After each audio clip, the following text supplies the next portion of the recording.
सूरज, हमारा nuclear power house, हमारा सितारा। इसकी रोशनी हमारी दुनिया को चलाती है और हमें भी। रोशनी के बिना हम जिंदा नहीं रह पाएंगे। शुरुआत करते हैं सूर्य के अंदरूनी हिस्से से। हम चलते हैं प्रकाश के एक अकेले और छोटे से अंश के बेरहम सफर पर। यह है फोटॉन। सूरज से मेरी आंखों तक पहुंचने के लिए फोटॉन को जो सफर करना पड़ता है वो हैरत अंगेज है। सूर्य के केंद्र में अपने आदिम जन्म से लेकर सतह से इसकी रवानगी तक। सूर्य से मुझ तक पहुंचने वाली रोशनी मानव सभ्यता की शुरुआत से भी पहले पैदा हुई थी। ये एक अविश्वसनीय विचार है। तो चलिए फोटॉन की 10 लाख साल की हैरत अंगेज यात्रा पर, जो होगी सोलर सिस्टम के सबसे बेरहम वातावरण से होकर, ताकि वो पृथ्वी तक प्रकाश और जीवन पहुंचा सके।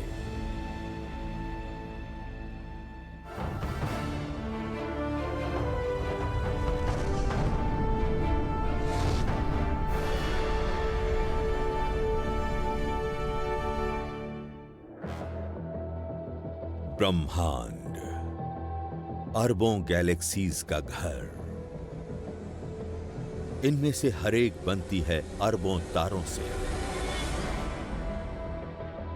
और हमारी आकाश गंगा मिल्की वे के एक मामूली से कोने में मौजूद है हमारा सूर्य, हमारा सबसे नजदीकी तारा। इस चमकते गोले में मौजूद है जबरदस्त रोशनी। इसकी चमक को सिर्फ आंखों से देखना नामुमकिन है, लेकिन अगर इस चमक से थोड़ा दूर हटें तो सूर्य नजर आता है, बेहद गर्म गैस की एक विशाल गेंद के रूप में, जिसका राज है हमारे कॉस्मिक मंच पर। सूर्य वाकई इस शो का स्टार है। सूर्य पूरे सोलर सिस्टम का पितामह है।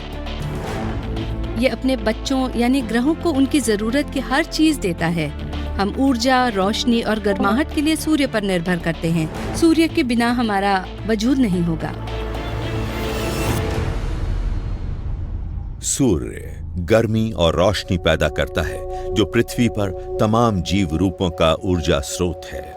आपसे बात करने के दौरान या उसके अलावा भी मेरा शरीर जितनी भी ऊर्जा इस्तेमाल करता है वो मुझे सूर्य से मिलती है। सचमुच सूर्य हमारे चारों ओर मौजूद जीवन का रचयिता है।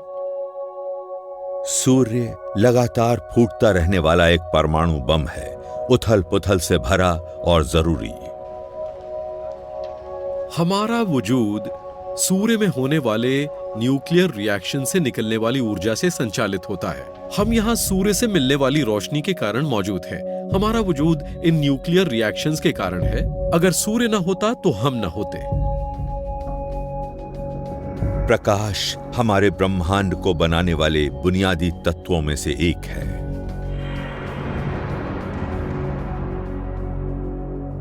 मुझे लगता है कि प्रकाश ब्रह्मांड में मौजूद सबसे कमाल की चीज है। इसकी हर चीज में जरूरत है। ये सबके लिए आवश्यक है। ये हर कहीं है, यानी जो भी चीज मौजूद है ये उसका एक बुनियादी हिस्सा है। बुनियादी भी और तेज भी।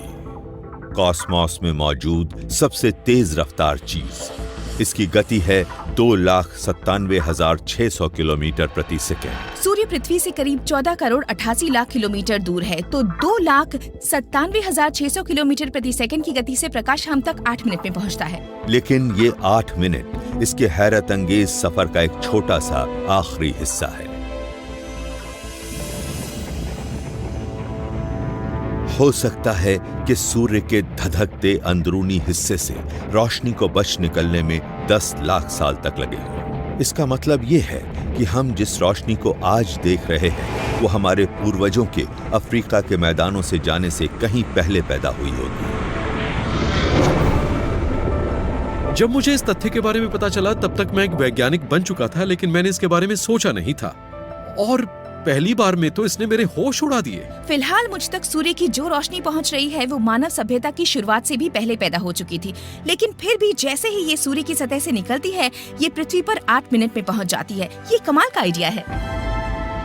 जब मैं सूरज की तरफ देखता हूँ तो मेरी आंखों तक पहुँचने के लिए फोटॉन को जो सफर करना पड़ता है वो हैरत अंगेज है।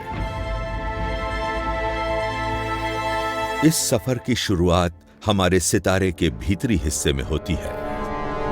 अगर हम सूर्य को खोल पाते तो हमें वहां हजारों लाखों किलोमीटर गहरी हाइड्रोजन गैस की सघन परतें नजर आती, और कोर कहे जाने वाले सूर्य के केंद्र में जन्म होता है प्रकाश का।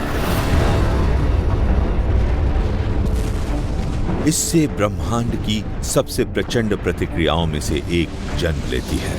यह है न्यूक्लियर फ्यूजन।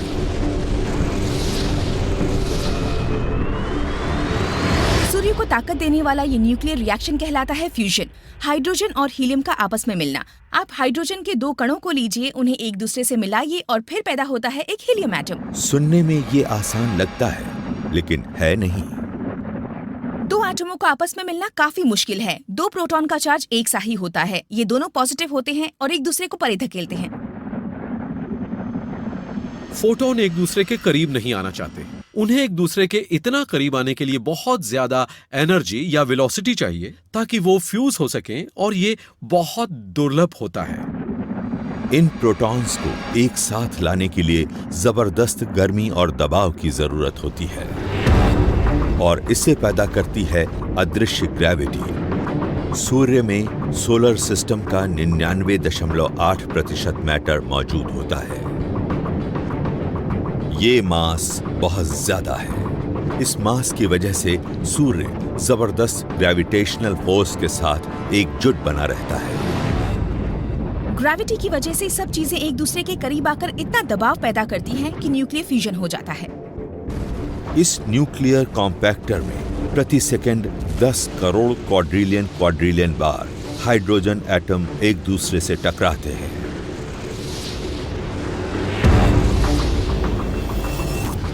इनमें से कुछ टक्करें इतनी ताकतवर होती हैं कि एटम आपस में जुड़ जाते हैं और ऊर्जा पैदा हो जाती है। जब एक दूसरे से जुड़ने के लिए प्रोटॉन साथ आते हैं तो उनका मास थोड़ा कम हो जाता है। इस मास से एनर्जी बनती है, और हर दिन के हर सेकंड में करीब 50 लाख टन मैटर ऊर्जा में बदल जाता है। ये वाकई कमाल है।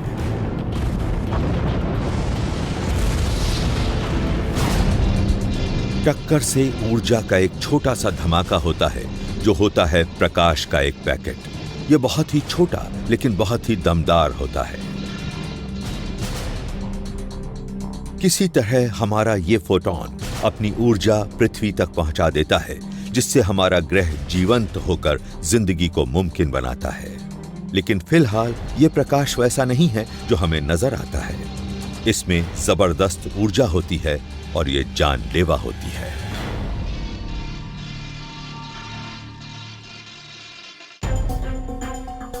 हम अपने सितारे से आ रही जिस रोशनी को देखते हैं वो पुरानी होती है। सूर्य से पृथ्वी तक आने में प्रकाश को 8 मिनट लगते हैं, लेकिन ये उससे भी कहीं ज्यादा पुरानी होती है। स्पेस में ये छोटी सी छलांग उस लंबी और मुश्किल यात्रा का अंत होती है जिसकी शुरुआत सूर्य के अंदर होती है।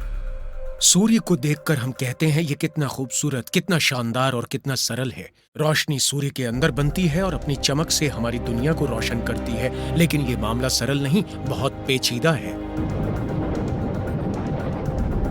इस सफर की शुरुआत सूर्य के कोर में मौजूद जबरदस्त गर्मी से होती है, और ये सूर्य की बेहिसाब ग्रेविटी से कुचली जाती है। एटम एक दूसरे से टकराकर आपस में जुड़ जाते हैं और इनसे ऊर्जा का एक छोटा सा अंश निकलता है। यह होता है प्रकाश का एक फोटॉन। ये किसी एटम से भी कहीं छोटा और बिना मास वाला होता है। फोटॉन किसी भी चीज से ज्यादा तेज गति वाले होते हैं और ये कभी नहीं रुकते।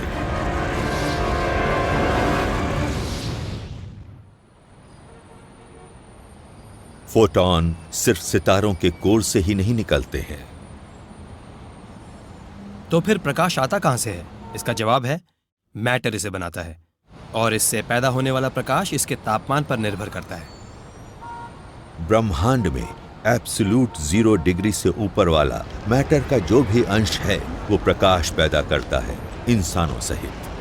हम इंसानों से हमेशा प्रकाश निकलता रहता है क्योंकि हम जिंदा हैं, हम गर्म हैं, हमारा तापमान 0 नहीं है, इसलिए हम इंफ्रारेड रेडिएशन छोड़ते रहते हैं जिसे अक्सर हीट रेडिएशन कहा जाता है। लेकिन तमाम मैटर प्रकाश छोड़ता है। बेशक मैं बहुत कूल इंसान हूं, लेकिन मैं भी रोशनी पैदा कर रहा हूं।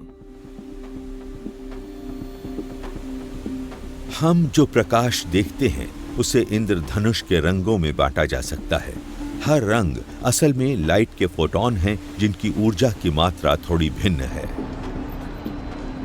और हम जो कुछ देख सकते हैं वो लाइट स्पेक्ट्रम का एक अंश भर है।